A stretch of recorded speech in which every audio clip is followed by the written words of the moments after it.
Hello, America, and welcome to The Root, the Armies of Armageddon.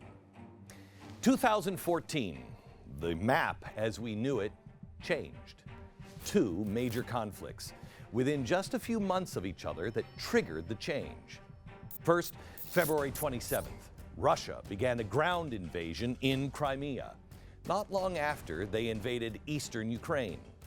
June 28th, ISIS declared a new caliph, and they stood triumphantly at the border of Syria and Iraq and claimed they had erased it.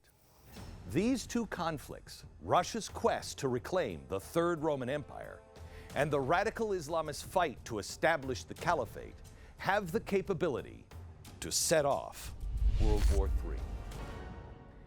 The world hasn't seen a rise like this since the 1930s, and the similarities are striking.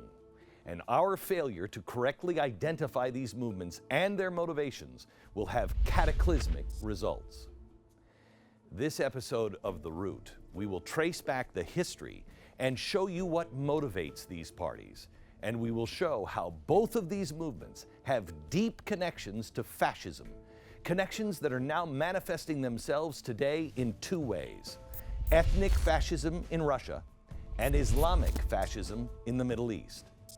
And the fear of calling a spade has opened the door for modern-day appeasement and a potential repeat of Chamberlain's costly failure in Munich of 1938, and Russia's current rise almost mirrors Hitler's rise to the date. The settlement of the Czechoslovakian problem, which has now been achieved, is, in my view, only the prelude to a larger settlement in which all Europe may find peace.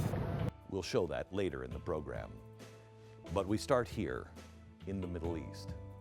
To explain what we're seeing play out today, we have to go back into history and look at the founding fathers of jihad.